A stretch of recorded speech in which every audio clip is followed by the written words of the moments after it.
Bienvenidos a segundo día de nuestro seminario.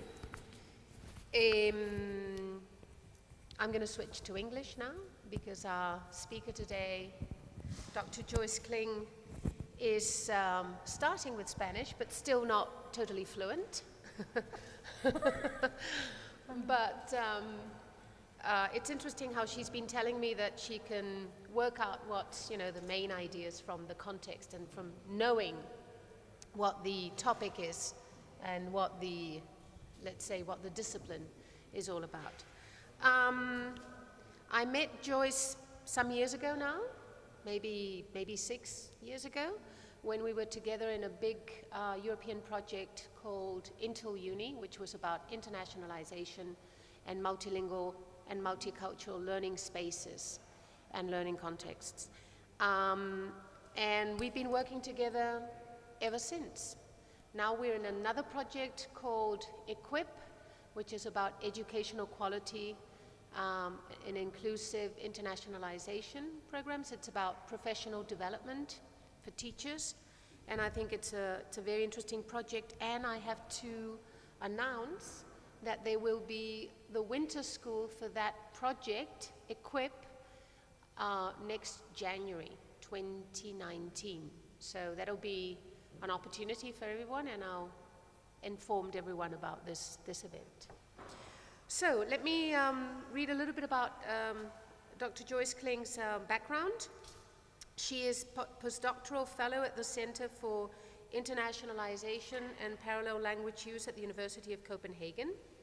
Her research interests include English medium instruction, teacher cognition research, language assessment, ESP, and higher education language policy.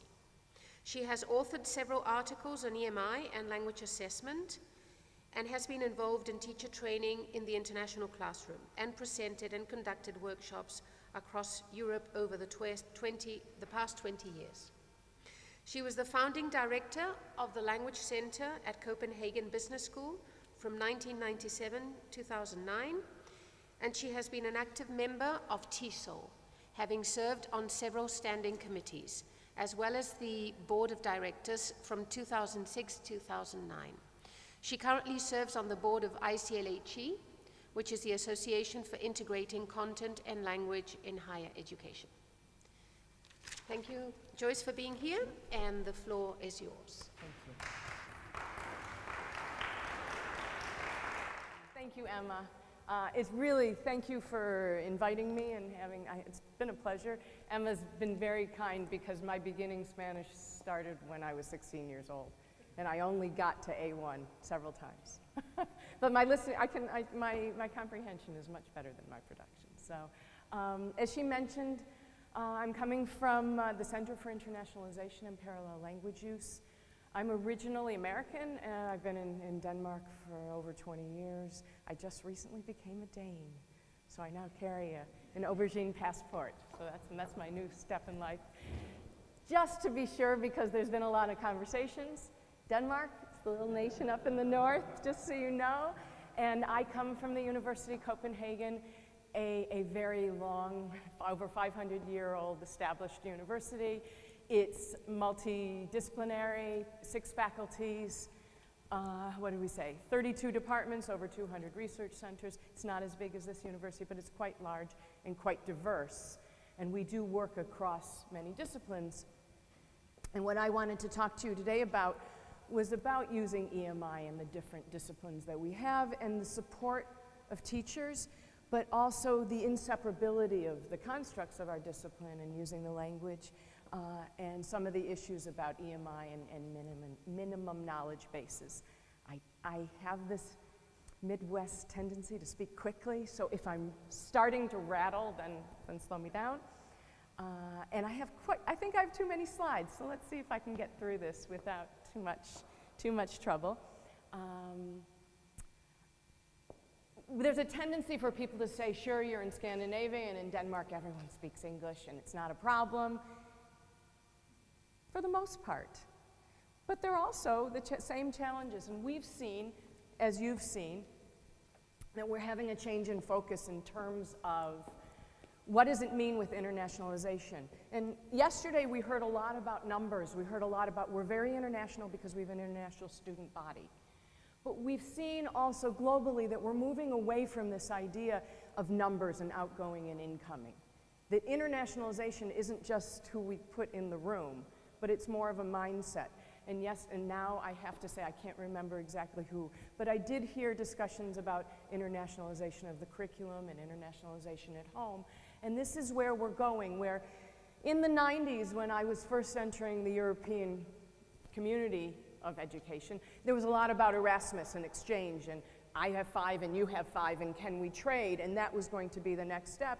As you can imagine in Denmark, for us to receive your students, we didn't have a choice. We had to teach in English.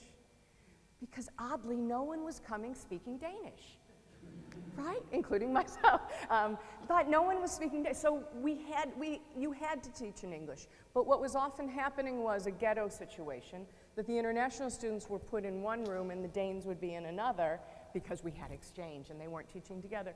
But now we're much more focused on internationalization in terms of our teaching and our learning. However, and this is what DeWitt said just this past summer, really we only have about 2% of our population being mobile. And this was coming up yesterday where people are saying, I'm trying to use EMI now, but with my national crowd. It's not really, for lack of a better term, I'm going to say international. But we don't have a group of students who are coming from different places. We have domestic, who speak Spanish. They might not all be originally from Spain or from a Spanish-speaking country, but everyone has that language. And so that's kind of where we're taking it from, this idea that we're needing to work much more with internationalizing our curriculum and internationalization at home. The Nordic countries do have a long history, as I mentioned, even before Erasmus came. Again, in small nations, publishers don't like to print in a language where they have 5 people buying a book. So for generations, people have been having what the Icelandic community calls, we say parallel languages, they're talking about parallel, now I've lost the term, the idea that you read in one language and discuss it in another.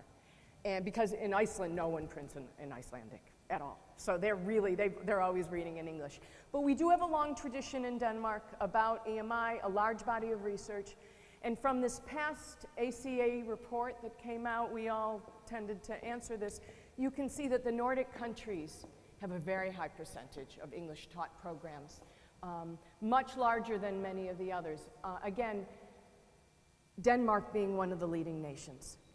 The only way we can attract international researchers, the only way we can attract international students is to run courses in English. I come from a place called the Center for Internationalization and Parallel Language Use. It's a horrible name. It's even worse in Danish. It just does not flow. So we call it SIP. So I'm going to refer to SIP and where we are. SIP was established to support what was then called Strategy 2012 because we work under a Nordic concept of parallel language use. For the short term, it means that we respect the 2 languages and use them appropriately. It's a long research area. I'm not going to get into that. You can look that up. But it also was the result that in about 2006, there started to become a very strong national debate. Denmark is a social democracy, right? Tuition is paid by taxes. We pay very high taxes. Can you legally run national programs in a language that is not the national language? Can you? Well, you can imagine this became an uproar, and ultimately the answer was the universities are autonomous units and they can do what they want to do. However, it did provide the stimulus to start a research center, the Center for Internationalization and Parallel Language Use, to start SIP, where one of our first mandates was actually, and this is where I joined the SIP team, to develop a test to test professors' English proficiency. And this was insane. How can we test tenured professors' language? But the idea at the start was that we were going to be working with people who were part of elite programs, really for marketing, right? Look, our programs are just as good as those in England. Our people have been certified. Their English is really good.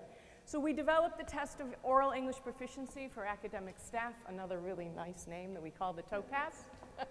And I'll talk to that in a little bit. Since then, the center's been very fortunate to get central funding from the rector's office for both what we call Strategy 2016 and then the language strategy, which was a program for multilingualism, more languages for more students. I'm not going to talk a lot about these, but this idea that we would have programming and pilots where we could try to get more French into political science, English into the medical school, some of the things we heard about yesterday. And then, as Emma mentioned, we've been a part of Intel Uni, working on looking at the challenges of the multilingual, multicultural classroom. We're now part of EQUIP, and the winter school will be here in January. And University of Copenhagen is now responsible for a new project called the Transnational Alignment of English Competencies for University Lectures. And I hope I have time to close with that. I'll have a description of that at the end. Right? Okay, I have a model. I'm going to jump into EMI. I have a model that I've been working from for the past 10 years in my brain, and I'll share it with you. And I need you to replace the word Danish with Spanish. And that's how easy it goes.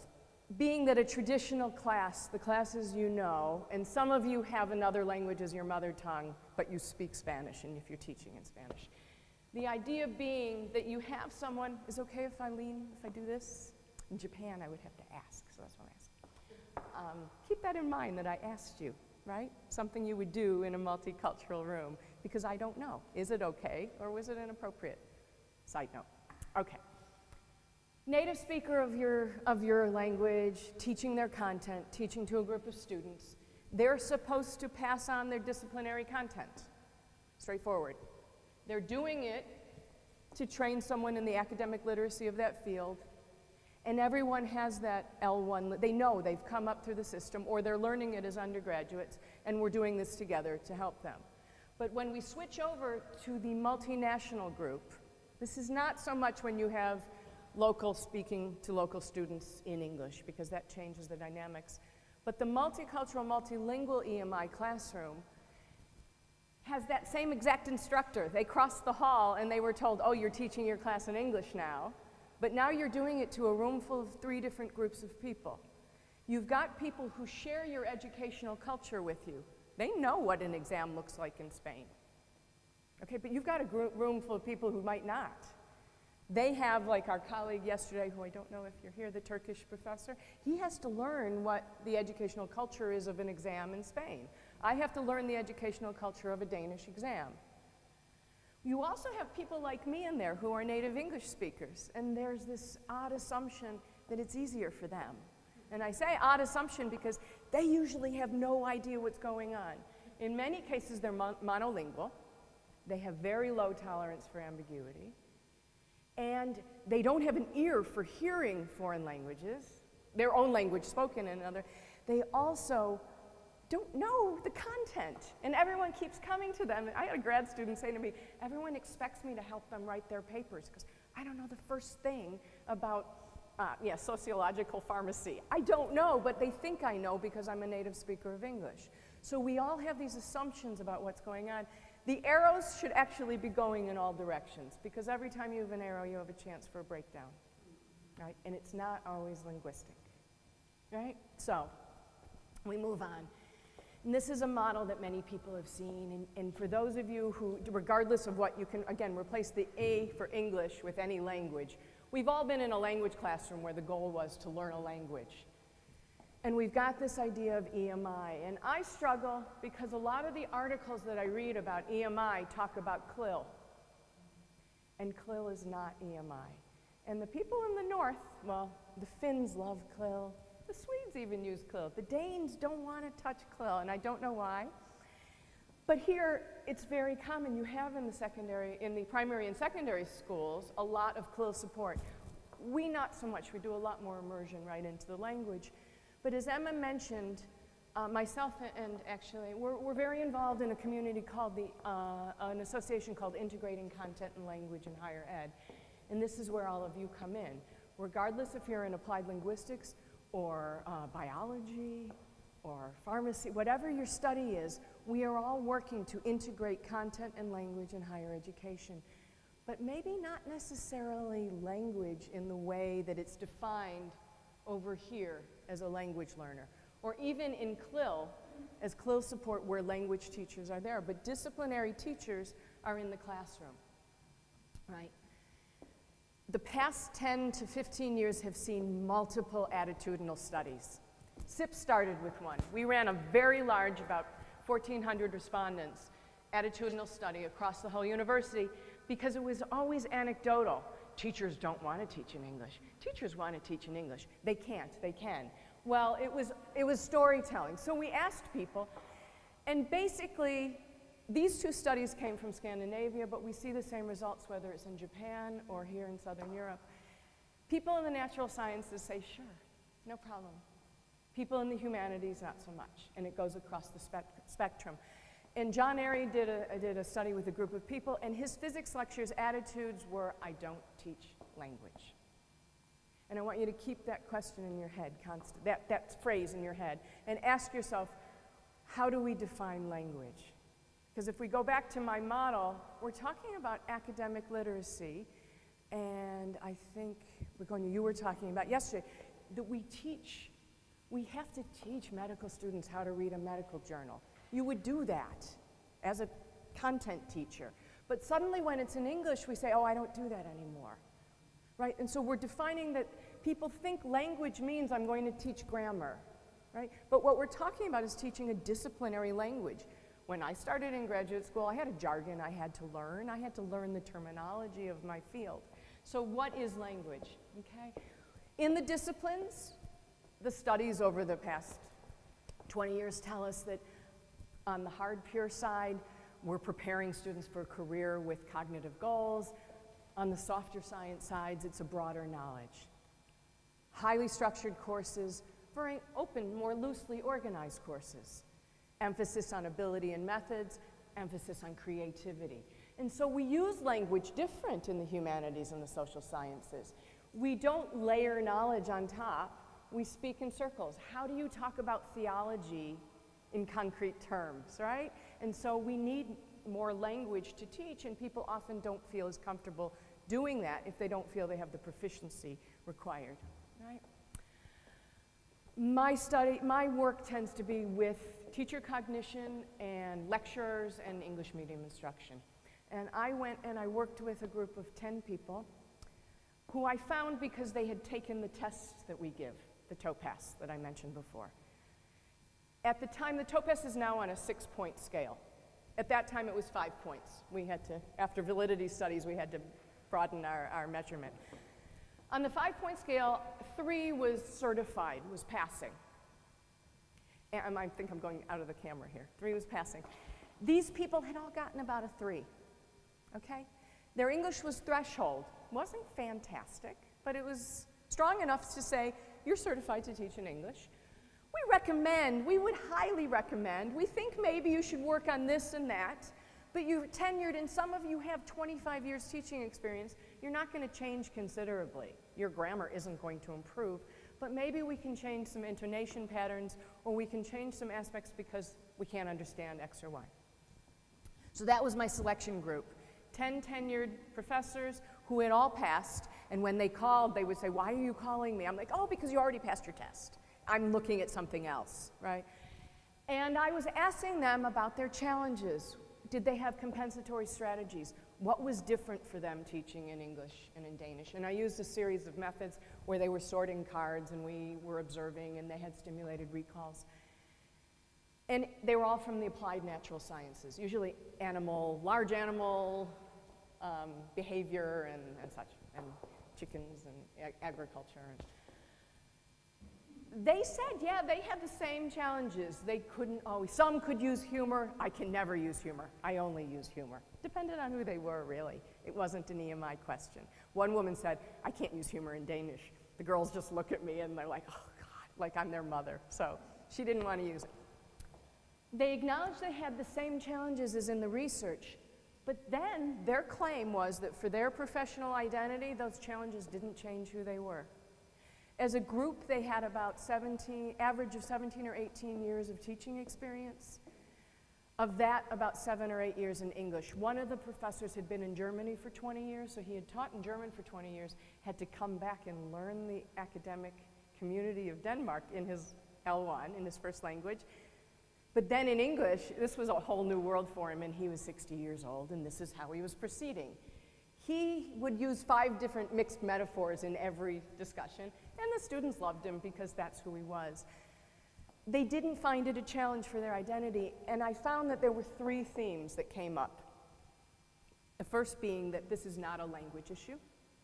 Interesting, because we're constantly hearing, I can't teach in English because I don't have the proficiency. But they're saying, this isn't a language. I kept asking, is this a language? No, it's not a language issue. Their biggest challenge was not knowing what the students knew in terms of academic culture. One woman said, I can see that when we put the students in group work, there's a lot of group work in Scandinavia. When we put them in groups or we give them this type of exam, I can tell you when I enter the room and I look at the 40 kids, the Scandinavians are going to get the top grades, followed by the Northern Europeans, and my students from the South will always get the lowest grades in the class. It's not a content issue. They don't know the academic culture, and the teachers don't know what they don't know. It's a frame of reference, right? And then the last being that the more they do it, the easier it gets. So in my abstract, I promised you voices, and that's what I want to give you, is what did they say? Okay, so Tobias says, it's not a language issue. He said, generally the language, if something goes wrong, you just try with a little humor and get on with it. And the reason this stuck out for me was because every time we talk to people about EMI, they'll say, I can't tell my stories. I can't use my humor. These guys say, let me just make a joke of it. It doesn't matter, right? It's not a language issue. Or Lisa says, yeah, of course I have experience where I'm trying to say something and you know a phrase and thinking, did I use that correctly? I don't think I'm going to correct it. But of course I make mistakes. And when I'm standing there teaching, I don't think about that. To be honest, I'm actually thinking more about what I'm teaching. I'm well aware that I do make mistakes. The message is important. And this is a teacher who loves to use the blackboard. She's a biologist, and she would draw cells and talk. That's a very heavy cognitive load to be able to be teaching, using a foreign language, and interacting with the realia, with the board at the same time. If she made a mistake, she just went on with it. Okay? In terms of the different frames of references, Elias, who was the youngest, he was just turning 40. For him, he had just become tenured, and he said, I don't think language plays a big role. For him, it was about the communication and the culture, trying to figure out where to go. And the last being the growth. So I asked Otto, so is there a difference between Danish and English? And he said, you know, there used to be. I don't think so anymore. Maybe 10 years ago. Now, it's just a big of course. It's just the way it is. So with time, right? If I have to teach in Danish, I have that moment of how am I going to tell my story? My Danish, But I have certain content knowledge that I want to pass forward, and so we work it out together. I also know I'm in a group who I can switch into an English term and ask for it, right? But so can you. You know there's someone in there who speaks your first language, unless you are an isolated individual, then you still have English and you could ask in a, and someone will throw you out the term because in our first language, we often can't think of a term and we say, what's it called, what's it called? And a student yells, oh yeah, right, and you move on. But we tend to not do that in our second language. And one of my colleagues, they did a case study with a woman, and she was a social anthropologist.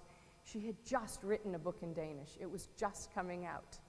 And they came to her and said, oh yeah, by the way, next semester you're going to teach in English. She said, I have my baby. I just made this book, and now she couldn't use it because it was an English textbook.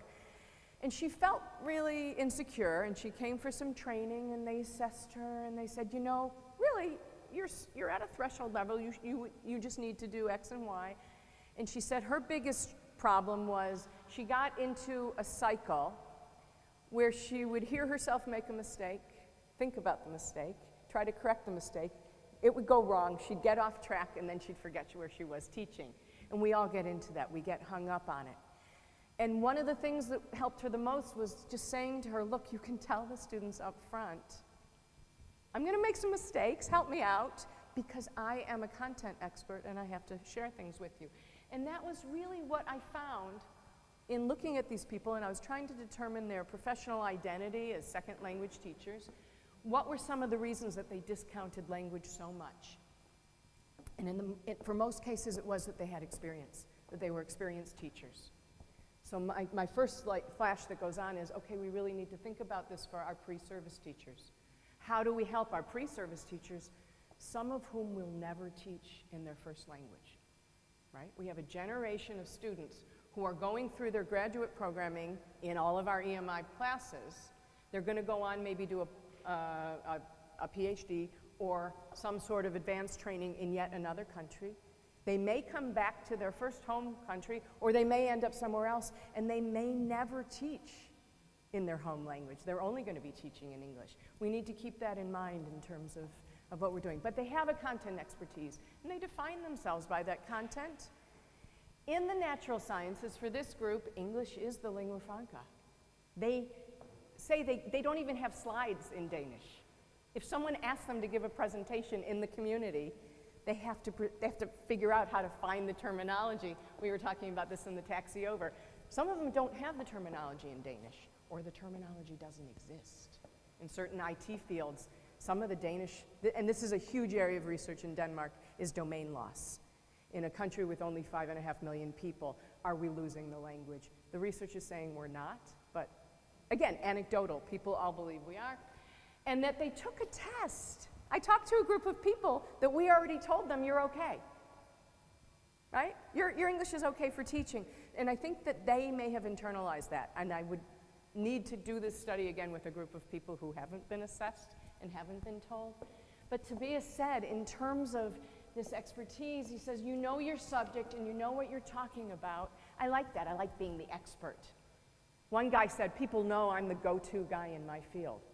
What he did say was, though, that when he went to a master's class, if he went to an executive master's class, he could walk in the room and he was a god, right? They were waiting to hear the pearls that were going to fall out of his mouth.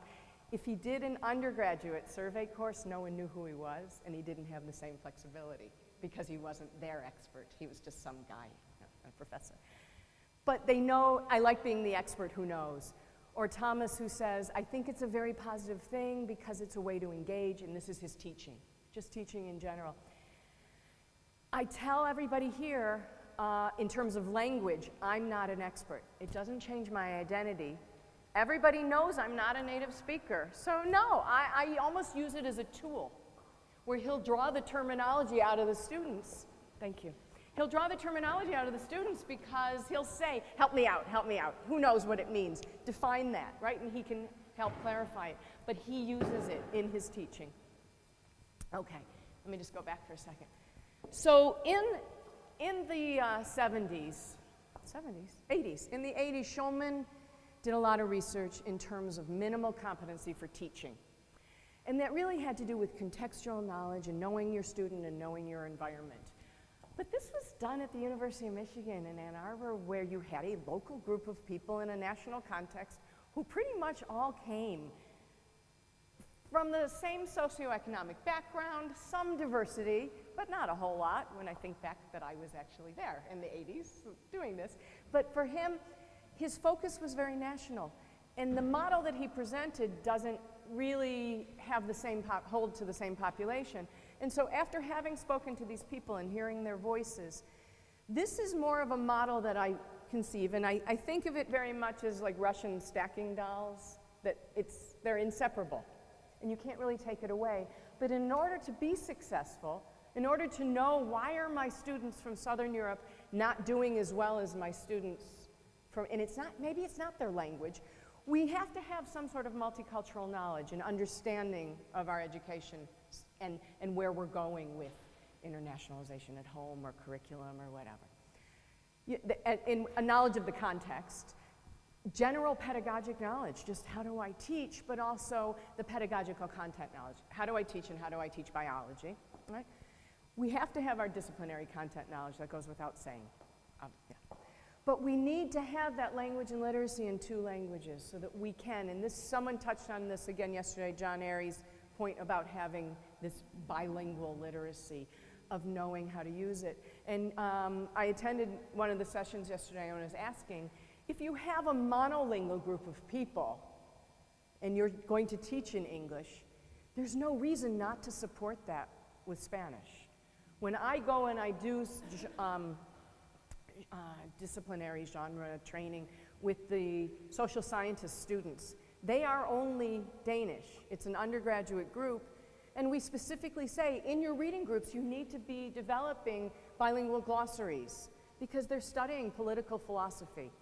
And if they're not sure of what the terminology means, they may think it means one thing in one language and it's a completely different term in Danish, and they need to be talking about it so that later they can go on and do advanced studies in English, right? So this is the model, and then of course the academic literacy, and you can see those overlap because you have to be able to be doing this in two languages, two cultures, two educational cultures. How am I doing? Okay. This woman, Inge, she was wonderful, and she used to travel to Southeast Asia a lot and do a lot of training down there in farming. And she was talking about how, for her, again, it was about the multicultural understanding of the world. And she said she had a Chinese student who came to her after a lecture, and he kept looking at her. And when she says like this, it was kind of, she did one of these, why is he doing that? He had never experienced lecturing like this. And she explained it to him, and we go here, and she says when she told it to him, she said it was like she had gotten through to him, that he had left home for a reason. He had left home to experience something different. He was experiencing something different, but he didn't understand what it was, because no one had told him that lectures would be different. He had in mind, you go to school, there's someone who does something up here, and I'm supposed to write things down. Now he was in this Danish context, and he didn't know what to do. When she explained it, she said that was a really nice experience for her as a teacher, to be able to talk about this. And she says, I think that's an important thing that we have to teach people. And here she says China or Africa, because she was seeing that was the population she was getting, right? So the takeaway from this is that it's beyond language proficiency. And we need to move beyond the, I'm not sure I can do it because I don't think I have just the proficiency, but we also have to be training people to be doing other things. Kathy Bailey mentioned already in the 80s when there was a whole uproar in terms of foreign teaching assistants in the United States, and people were very upset, that it also had to do with the interpersonal. The students reacted to someone saying good morning to them and talking to them and interacting with them. It wasn't how well you had your content delivery. It was they can't answer questions, or they don't smile, or they don't make a joke. Those people got better evaluations, okay? And that teaching experience leads to success, and that teaching proficiency is both language and pedagogical skills, right? Okay. Some of you might have seen outside, I left a few of these books, and there is this site which you can get to. Basically, if you go to SIP and you go to Reflections, and I'll let you take pictures here. These booklets were a result of a project, and it was in a sense an afterthought, and we're so thrilled we did it, because originally the project was supposed to have video, and we all said no one watches those videos. Does anybody ever watch those videos? We've all created 100,000, I'm going to show you one in a minute that no one sees. The reason why we're so proud of this book, and we approached faculty from across all the disciplines, all the faculties, and said, will you write a narrative for us about your experience in the international classroom? And we gave them some guiding questions, and it ranged from all of the aspects that I've mentioned so far. And the interesting thing that came back for us was, while their touch on language, it's not the main focus. And yet that's always been our main focus, is this proficiency. And because we get voices from all of the faculties, we've been able to share it across the university. And I'll share some of those voices with you now. Karen Lauderbeck, who is in African Studies, mentions about diversity. The students create social groups of their own by drawing on their experiences and their backgrounds. And her classes are made up of very multilingual people from North Africa, from the Middle East, from the United States, Canada, South America, and Northern Europe. Lisbeth Nilas, who is a medical doctor in gynecology, mentions about the language. Local solutions, we helped each other with the difficulties in pronunciation, in finding the exact words, and we all gradually increased our knowledge of medical English. These people work in a Danish hospital with Danish patients and Danish nurses, and they don't use English. But of course, all of their disciplinary language is English, and there's the crossover. Okay? And then Ian Manners, a professor of social science, he's very into active learning and getting the students to participate. He says it's a joy. I take care and attention on how the students will learn by doing tasks and how mixed nationality groups can benefit from their diverse experiences. Our experiences with the Intel Uni project, our experiences over the past 15 years with EMI, or the International Classroom, is trying to celebrate this diversity, is trying to say we can learn from each other, and what do they have, and not letting the quiet students just sit there, but really bring them out. One of the women, if you have a chance to read in this, she's an organic farmer, and I observed her, and in the first day of her course, and we all know we don't have enough hours in our, we're not given enough hours to cover the course we really want to teach. She used 4 hours to talk about study competencies and study skills in her lesson. And I said, I can't believe you did this. Really? She goes, if I don't do it, it comes back at me at the end of the semester, because they don't know how to do groups. They don't know how to work together. They don't respect each other. She says, if up front I can find the person who's the statistician and very into the numbers, and the other guy who likes to do the interviews, and they can meet each other instead of getting 3 people who are really good at one thing but they're fighting all the time because they can't do the rest of the project, they can't complete this as well. And she celebrates. She goes, and my colleagues think I'm insane. But it really pays off for her because she celebrates the diversity in her room. And because let's face it, that's what we really have in life. We go to our departments and we're not all the same. So why would we let students work only in groups of people who are exactly like them? We're not doing a benefit. So I'm going to move on, sorry. Okay, changing strategies now. I want you to think about this idea of language testing. And I want you to just think to yourself, when was the last time you took a language test? Mine was last June, because for my citizenship, I had to go take the Danish as a second language test and do the little 2-minute discussion thing. When was the last time you took a test? What was the purpose? Did you get any feedback? And then, if English is not your first language, how is your proficiency? If Spanish is not your first language, how is your proficiency? And do you have concerns about your colleagues' English? Just for, I'm going to say 1 minute. Talk to the person next to you just for a second to get that in your head. I know you could go on and on and on about this. I'm going to stop you, but basically I wanted to get you thinking about this and give you a chance to not hear me speak for a minute. You've all had different experiences. I had to give a topaz last week before I came here, and we had a woman come in, she was a full professor. She came in at the last minute and really angry. I don't know why I'm here. I don't have to do this. We're like, hey, we're here to give a test. We were actually contracted to another university. The idea with assessment at this level is not that you're not proficient in the language, but do you have the target language use to do what you have to do professionally, and can we give you feedback by which in in-service training you can improve your performance? But most of us, the initial idea is, I'm going to be judged, and I might fail, right?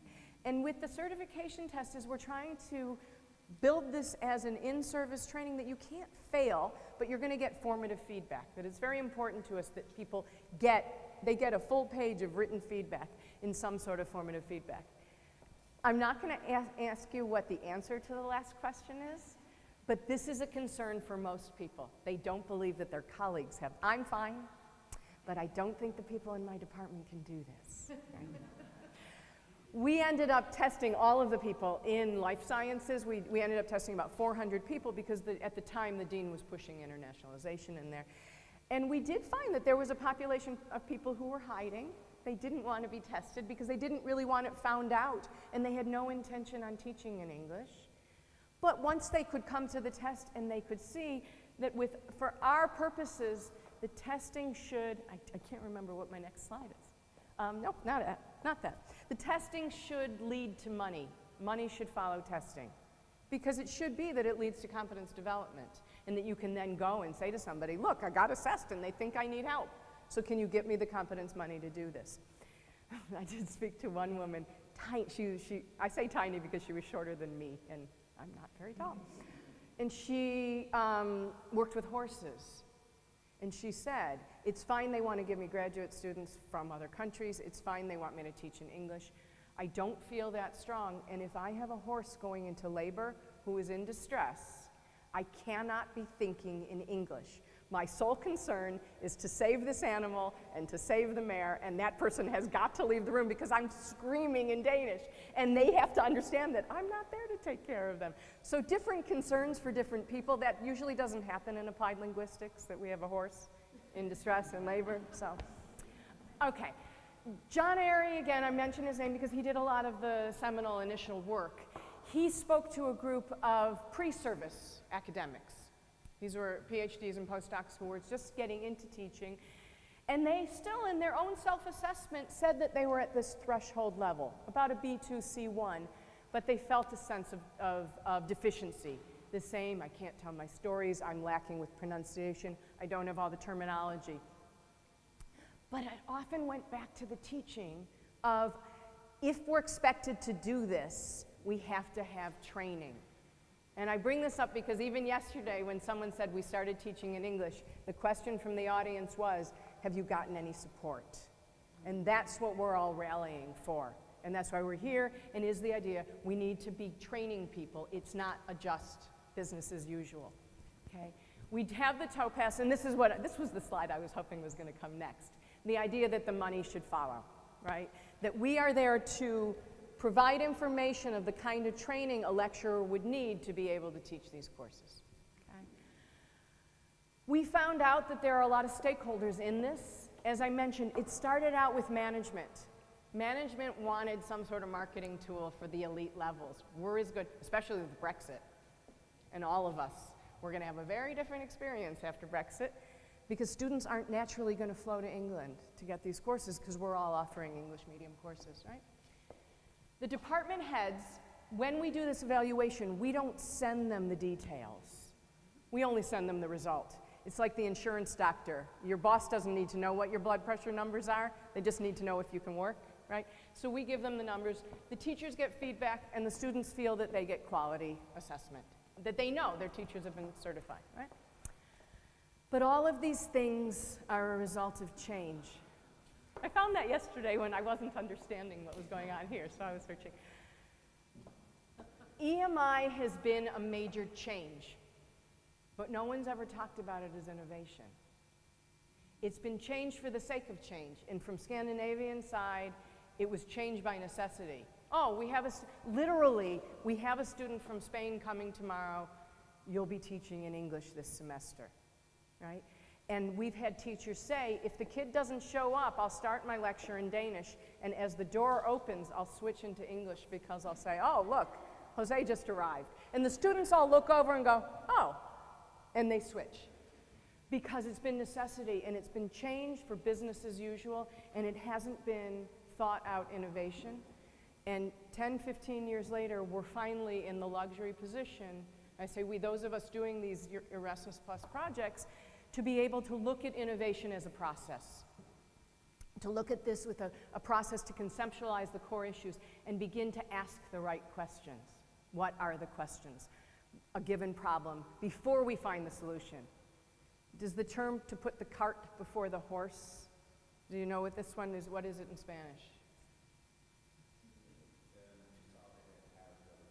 Yeah, okay. We had an issue. We had EMI, we'll teach in English. But no one had asked the questions. No one had thought about the process.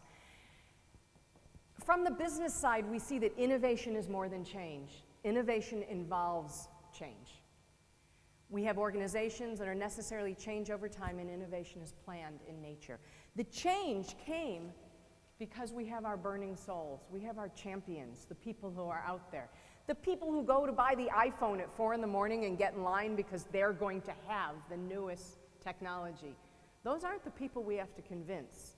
And it's not even the early adopters in innovation. It's the mid-range adopters, and it's a very negative term, the laggards, the people who lag behind. The people who say, I'm not doing this until I know it's in place. I've been teaching for 15 years, it works fine for me, I can't get involved in this, I have to focus on my research, I have to focus on my whatever, right? So from curricular innovation, already 20 years ago, Marky was talking about a managed process of development where we're working with teaching materials, methodological skills, pedagogic values that are perceived as new by potential adopters. And this is what we're working toward now with our new projects. Okay? I'm okay for time. All right. I want to talk to you about a program that I was involved in a few years ago, and it's just winding up now. But it stemmed from a group of doctors in 2 hospitals who worked in pediatrics and gynecology. Obviously, they feed into each other, as in life, right? This was a program that was made to be an internationalization at home. In the medical school, they had brought in international students, put them in a ghetto program. They had classes on the side. They were taught at different times than the Danish students. And guess what? The evaluations were very poor. The students felt that they weren't involved. They could have learned the same thing at home. Why had they come to Denmark? So this group of doctors created an innovative implementation program where they really thought out the program, and they took 5 non-Danish speakers and 5 Danish speakers. And the reason I say not Danes is because some of the students were Icelandic, some of the students were Swedish, but Danish was the hospital language, and they could write the journal and interact with the staff and the patients. Bear in mind, and I know we have a couple pediatricians in the room, you can't interact with a child in English. And you need several registers. You need your medical language, and you need your does your tummy hurt, right? They don't know the terminology. They're children. They're 4 years old. So you have all these levels, and the Danish students are working out those registers, and the international students are trying to work it out in English with the Danish students. So we had 10 students, 5 home students and 5 international. They had 2 5-week rotations in clinical training. They had a professor who worked with them in English. They had student conferences mostly in English, but sometimes in Danish, and the international students would have to figure it out. And one of the key issues was that everybody was paired on a rotation, not the same person every day, with a person who spoke Danish so that they would have to interpret. So everyone's medical English was improving. I want to show you a video. It's 10 minutes long, so I've chosen about 2 or 3 minutes I'll show you. You can hear a little bit, and then I'll talk to it in a second. Keep your fingers crossed. 5 minutes? Okay. I'm not going to show you the video. I'll show you the video, and then I'll speak quickly after. Just a minute or 2. You want to see the video. Just a couple of seconds. Yep. We'll do 1 minute. 1 minute of the video so you can see. All right? We've been looking very much forward to seeing you. It's always a pleasure and a privilege for us to have international students. We are proud that you have chosen to come to our department and our hospital. Welcome. Hello. I'm Hannah. Pleased to meet you. On the first day when the students arrive, we try to make a conference in English in the morning so that they hear what is going on. And I think they were trying to warm it on Tuesday. It had a few spontaneous reflexes from the arms, I think. And afterwards we have breakfast with them, and we have a round where we spend some time introducing each other so we get ideas about each of the students' background and social situation, so to say. We live in the corridor. No, I'm sleeping on the floor, but I will manage. Afterwards, we have more formal instructions in how the daily clinical life works. We have a tour around the department with the students. We get some clothing for them, and we have pictures taken. We take pictures in order to let them have sort of the same role as the doctors, because we have pictures of all the doctors, so we also have pictures of the students so they feel they're part of the team.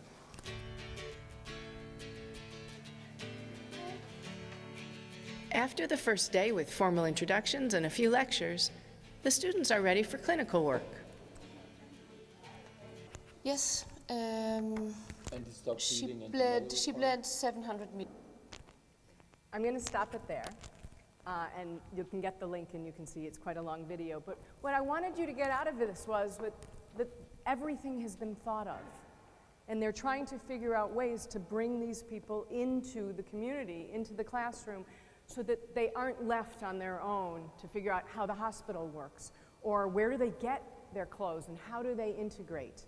Now, the interesting thing for me when I went to observe these classes was the internationalization at home. This was the purpose. The medical students from Denmark who were not leaving home, what were they getting out of this other than perhaps building their medical English? And it was fascinating. I would go to the student conferences, and there would be the 10 students, and they'd give their case, and they'd talk about what they saw in the morning, but it was the conversation after. The German student who says, in Germany, we don't get this sort of connection with the patients. Oh, what do you mean? How does it work? Oh, in Germany, it works like this. Really, because in Denmark, it works like this. Well, what happens? There was a mother who brought in her child, and she was somewhat psychotic. She was not doing well. And then there was a very lengthy discussion about who calls social services, whose responsibility is it, all of the things that are not the medical textbook training, but that we want our doctors to have the knowledge of, especially if we're coming from abroad and we get sick somewhere. We're hoping that the person that we see and we're interacting with in English can do these things. So the language help them bridge all the other gaps and have this internationalization at home. Okay, very quickly. I'm not going to talk about EQUIP because Emma already has. And there's a session. We're part of it. We're going to go on Sunday to Bordeaux and run a session. But I do want to mention to you this transnational alignment of English competence for university lectures. With this, what we're trying to do with these universities, and again, this university is part of the project, is move from the local to the international. We've been talking about things very locally, and now we're trying to take our research together and see if we pool our resources, what can we learn from each other. This is the website, and I'll just take a second if you want to get that. And I'll just show you what we're covering in this project. We're going to develop a framework, and we're already in the process of it, where we're looking at the evolution over time from these universities. What has the research been? Developing a handbook for teaching of EMI, where we separate, if we can, the language training from the pedagogical training, because we are talking about, while inseparable, different activities. We'll have workshops. And one of the key things is that we've been wanting to do for years is we're going to link the TOPAS results to the Common European Framework so that people can say across Europe when they're traveling, what is my score on the CFR? So, to move forward, we have to acknowledge that we have the challenges, and we have to acknowledge that we have to work together. That we need those people doing pedagogy and language, applied linguistics research to be able to work with our disciplinary colleagues and find the funding to do this together so that we can provide our students with the disciplinary knowledge and educational culture knowledge that they need to succeed, and then address language and pedagogy as separate but necessary complementary competencies. Thank you. That's all I have.